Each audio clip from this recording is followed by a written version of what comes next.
Deputado Carlos Andrade chegando aqui, deputado federal pelo PHS, aqui do estado de Roraima, e que também já conversamos sobre isso em outras oportunidades, né, deputado? Essa sua briga lá em Brasília também dos demais deputados, porque agora não existe briga de um deputado ou de um partido, é uma briga de todos. Inclusive amanhã, todos os deputados estaduais, prefeitos, vereadores, entidades públicas estão indo a Brasília justamente para que na quarta-feira tenha-se uma audiência com o vice-presidente e também com os ministros da Justiça e da Energia. Eduardo está aqui no seu programa. Obrigado. É uma participação, acho que é extraordinária, porque fala para todo o estado de Roraima. Obrigado por vir. Deputado federal Carlos Andrade, para falar desse problema energético que Roraima vem enfrentando há muito tempo, né? Não é de hoje. Eu quero agradecer. Primeiro porque eu estou num programa que fala para todo o estado de Roraima e a população está ouvindo isso. Porque é uma questão que ela interage conosco, interage com a sociedade roraimense. Eu vou separar isso em duas partes, a questão energética do estado de Roraima. A primeira entrevista, eu me recordo muito bem, que nós fizemos, não foi aqui com o Eduardo, foi na Folha, foi num domingo pela manhã com o doutor Getúlio Cruz, onde nós fizemos uma mesa redonda ali, onde foi apresentada a questão das termoelétricas, ainda estava em construção. Lembra disso, Eduardo? Sim. Estava em construção. Eu disse que nós teríamos um problema sério, porque não apresentava uma confiabilidade no sistema, não apresentaria uma consistência para a sociedade roraimense. Além do custo, né? Além do custo, que é alto, que a gente vai acabar de colocar aqui, que foi o que gerou essa liminar que está na Justiça. Separar em duas partes. Por quê? Uma coisa é o reajuste da tarifa que acontece anualmente. E eu disse na Voz do Brasil, inclusive no meu pronunciamento ali na Câmara dos Deputados acerca do reajuste, eu coloquei muito claro, a Justiça concedeu uma liminar e nós sabemos que essa liminar é uma questão que ela não é definitiva. O que é? Aquilo é uma intenção. A bancada de Roraima esteve presente ali, estava presente eu, a deputada Maria Helena, o deputado Abel, coordenador da bancada. Mas todos os parlamentares estavam ali, são 8 parlamentares, Abel, Maria Helena, Irã Gonçalves, Jonatas de Jesus, Xérida, deputado Remídio, deputado Édio e eu, essa pessoa que você fala, Carlos Andrade, presente, porque nós estávamos ali representando. E questionamos a ANEEL muito fortemente, não só pelo reajuste de acima de 40%, é pela qualidade do produto, pela confiabilidade do produto que estava sendo colocado no estado de Roraima. Primeiro, tinha vindo de um apagão no domingo onde nós passamos aqui, quer dizer, e levei um relatório da concessionária daqui. No relatório que eu apresentei, entreguei, fiz questão de entregar em mãos para o diretor da ANEEL, onde apresentava em 50 dias, em 2 meses, no mês de agosto e no mês de setembro, 50 dias, não chegou nem a fechar o mês de setembro, tinham 10 apagões. Sem falar nas variações de tensão e de corrente que queima equipamentos, queima aparelho de eletrodoméstico, e queima a indústria toda, né? Então, tudo isso aí nós questionamos, a bancada, nós, como conhecedor da matéria, como sou do setor elétrico, nós questionamos isso aí. E informamos a ANEEL, naquele momento, que a bancada estava providenciando uma ação, da qual nós fizemos parte, providenciando uma ação judicial para que pudesse contestar tudo isso. E demandou que, depois de acionado juridicamente, essa liminar foi concedida, né? Suspendendo o reajuste da energia elétrica no estado de Roraima. O Amazonas também teve, inclusive iniciou esse processo no Amazonas, e depois que nós tomamos esse posicionamento, quer dizer, eu me permito dizer que essa é uma atuação, Eduardo, da bancada de Roraima. Da bancada de Roraima como representante legítima do povo. Assim como os estaduais, eu acho que ali nós estamos representando também. Não tem uma diferenciação assim dos movimentos, das coisas que estão acontecendo. Só que essa situação, vocês sabem que liminar é uma situação transitória. Podemos ganhar para que não aconteça isso efetivamente, como pode também ser efetivado. Mas nós não podemos parar e deixar que as coisas somente aconteçam, ocorram sem que a gente faça uma gestão. Então nós estamos muito atentos a isso. Esse reajuste de 40%, ele poderia até ser legítimo, mas ele deixa de ter a sua legitimidade no momento que a concessionária, no momento que a ANEEL, no momento que o governo federal, ele não coloca as condições para entregar um produto de qualidade, de confiabilidade para a sociedade roraimense. Deputado, no início de junho, bem no princípio de junho, parecia-se que o problema energético aqui do Estado seria solucionado de forma definitiva com a conexão do Estado ao Sistema Interligado Nacional, houve reuniões para isso e tudo mais. O que é que acontece que isso não sai do papel e nem das conversas? Me permita entrar um pouquinho no detalhe disso aí. Eu penso que o marco zero não é quando foi feito o leilão lá para construir a linha entre Manaus e Boa Vista. Não é esse o marco zero. Eu entendo que todo esse diálogo foi mal construído.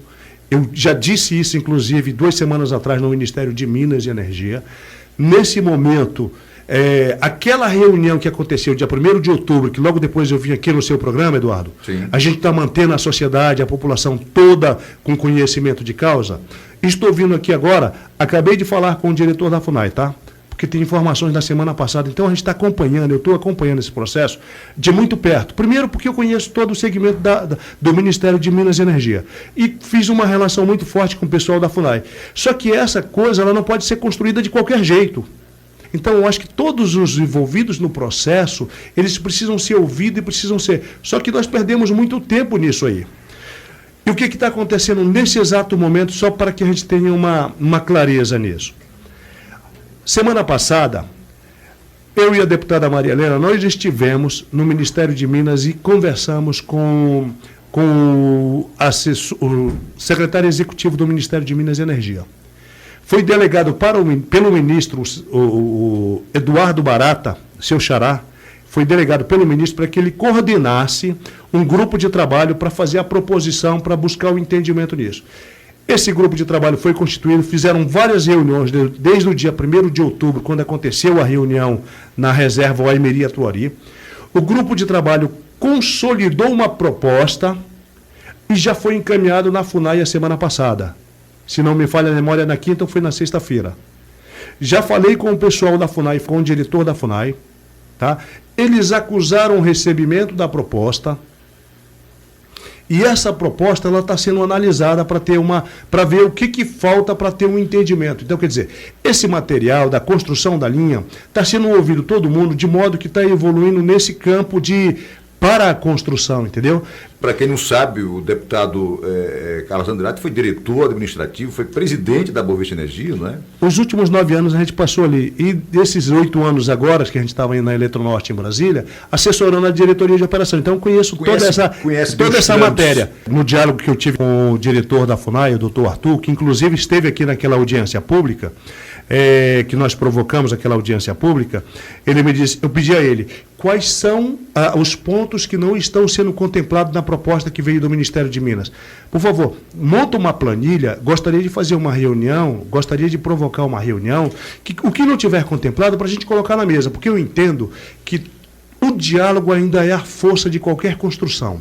Se a gente, Eduardo, entenda, eu penso que essa construção ela passa pelo diálogo, porque não adianta você fazer como aconteceu em outros estados, que você venha ter problema durante a construção, com torres, com a mão de obra que vai estar sendo executada. Então, eu penso que esse diálogo, eu falei com o diretor, e disse que estaria chegando em Brasília amanhã, e logo em seguida a gente vai estar fazendo uma reunião buscando o que está divergindo entre a proposta do Ministério e a FUNAI, que nós estamos acompanhando.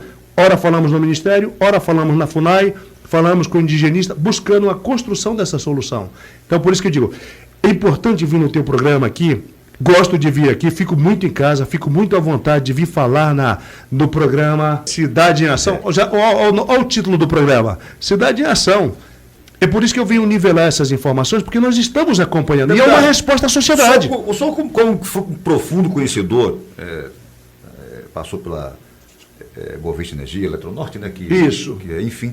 O senhor falou que as termoelétricas desde o início falou que não iria dar certo, que era enfim, não é que não dê certo, mas que não seria a solução, né? Não seria definitiva, e não é mesmo, porque a gente já conversou aqui sobre isso várias vezes, e até o custo é muito alto, tanto para fazê-la como para mantê-la.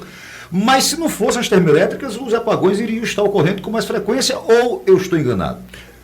Eu respeito, inclusive, muito a sua pergunta. Eu queria perguntar o seguinte, mas parece que o fornecimento da Venezuela vindo para o estado de Roraima está sendo 100% o fornecimento de energia cortado. Se não fossem as termoelétricas, estaríamos às escuras. Isso procede ou não? Eu penso que eu voltaria um pouquinho no... Nós trabalhamos, é um governo. um governo. Se o governo, por isso, eu tenho sido crítico do contrato, governo né? federal, em determinado aspecto. O governo federal fez um leilão. A obra deveria ter sido entregue em janeiro de 2015. Essa obra, e eu falei isso lá no Ministério essa semana agora, Eduardo, respondendo a sua pergunta, se ela tivesse obedecido o cronograma, nós não precisaríamos, o governo brasileiro não precisaria ter gasto para fazer a instalação de termoelétrica. A obra está atrasada há 5 anos e 8 meses, uma informação do Ministério de Minas e Energia. Quer dizer, dentro de um planejamento, se está atrasado há 5 anos e 8 meses, amigo, é um gestor, quem é o responsável por isso? Nós não precisaríamos ter a termoelétrica. Quer dizer, a gente deixa de fazer um investimento mais barato, por exemplo, para produzir uma energia elétrica e vai construir o parque térmico para suprir uma necessidade. Na verdade, esse parque térmico ele não foi feito para suprir uma necessidade, o retardo da União. É uma coincidência aí, isso não estava no planejamento do Ministério, e o que eu vejo como grave é uma atuação efetiva no planejamento do governo federal.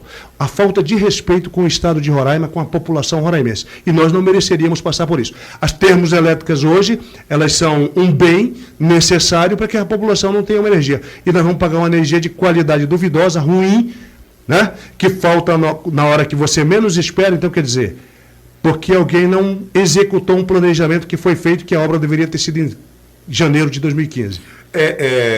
Ainda... Eu respondi de uma outra forma, claro, a sua pergunta. Não, acho que foi claro. Foi mal necessário. Deputado, com relação à construção do Leão de Tucuruí, o procurador-chefe, inclusive, do Ministério Público Federal, aqui do Estado, Carlos Augusto, afirmou que não existe atualmente nenhuma decisão judicial impedindo a construção de Tucuruí. Segundo ele, se a obra não foi continuada, é em razão da falta de interesse do poder público ou da empresa contratada, que é mais ou menos isso que você acabou de falar. Acabei de falar. Meu amigo, tanto o Ministério de Minas e Energia como o Ministério da Justiça, que é o coordenador da FUNAI, observe, todos eles estão numa hierarquia, eles são subordinados ao Executivo. É porque não existe razão de ser. Porque a questão energética é a culpa dos índios. É porque tem que passar por lá, parece até que quer desviar o assunto. Me parece que é falta de comando do governo federal, tá, amigo? Eu consigo resumir isso em poucas palavras. Falta de comando para que a coisa aconteça. Só que tem um detalhe: nós temos 500 mil de habitantes no estado de Roraima que precisam ser respeitados. Eu entendo hoje que a Assembleia Legislativa, ontem o presidente Jalcer me ligou me convidando para estar nessa audiência com o ministro lá no Ministério de Minas na quarta-feira que vem. Acho que é importante, isso demonstra para a sociedade a atuação dos legítimos representantes da sociedade roraimense. Acho que é fundamental, porque quando você fica quieto, quer dizer que você está aceitando na boa. A bancada federal, acho que ela fez um movimento muito oportuno, muito intenso, quando ela foi questionar a agência o reajuste. Né? É uma decisão final? Não, não é. Mas é uma coisa que você está fazendo questão do seu papel, da sua importância. A construção da linha, eu não estou falando só aqui na rádio, eu fiz um pronunciamento na tribuna bem recentemente, questionando o governo federal pelas faltas de decisões que estão acontecendo para o estado de Roraima. E aí, inclusive, o líder do governo me procurou e disse: Carlos, você não faz isso, vamos conversar. Eu digo: não, atende a população roraimense e vamos falar. A presidente da República vem em Roraima, se acha uma roraimada, mas não dá atenção, não tem um foco, não tem a visão voltada para o povo desse estado. Tem 500 mil de habitantes aqui, Eduardo. E Roraima fica atrasado e muito em relação aos demais estados. Ninguém quer vir se instalar aqui, o investidor não quer vir se instalar aqui. E você vê a ausência de emprego, não tem uma estabilidade. Eu estou muito animado com a população de Roraima, Eduardo, porque eu vejo que nós começamos a fechar entendimentos acerca de coisas para o Estado. Eu nunca tinha visto uma unidade tão grande em torno de questões. Essa questão da energia no Estado, Eduardo, coisa maravilhosa, está fazendo que nós saibamos a força que nós temos. A população está vindo para cima e questionando. Quer dizer, queríamos que fosse em todos os projetos que viessem para Roraima, não é verdade? Uma obra atrasada não é de 5 meses, são 5 anos. São 5 anos e 8 meses. Quase 6 anos, né? Não, quer dizer, é muito tempo. Eu ouvi num determinado ministério, eu já fui com essa intenção. Eu ouvi a pessoa me perguntou: Carlos, uma andorinha só não faz verão. Deixa eu perguntar, a bancada de Roraima, quando é que ela vai se posicionar? Entendeu? Então, quer dizer, isso eu ouvi dentro do Ministério de uma pessoa. Agora há pouco, né,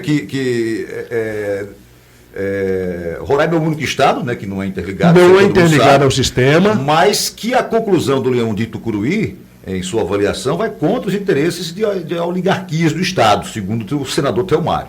Né? Não é de interesse de algumas oligarquias do Estado. Bom, ele se refere aí a alguns políticos do nosso Estado que estão lá em Brasília há muito mais tempo, que fizeram um faz de conta que, olha, não é culpa minha, vamos deixar rolar. Observe que estão começando a sair coisas concretas, né? Você vê, a gente vai na Agência Nacional da Eu penso ANEEL. e torço, deputado Olendo, inclusive está indo amanhã a Brasília com os demais pares para representar a população desse estado. Nesse momento não tem partido político, não existe político A ou B. Não, eu acho que é bandeira é Roraima, da bandeira é sociedade, Roraima. da população roraimense. Eu estou encantado com isso. E eu acho que todas as vezes que a nossa bancada, seja ela federal, estadual ou a bancada no Senado, se uniram todos, conseguiram sempre bons resultados. Sempre que isso ocorre, o resultado dele é positivo. E deveria ser assim sempre, mas que seja dessa vez e que consigam vocês juntos, representantes legítimos desse povo, conseguir realmente que esse problema, essa novela, seja resolvido.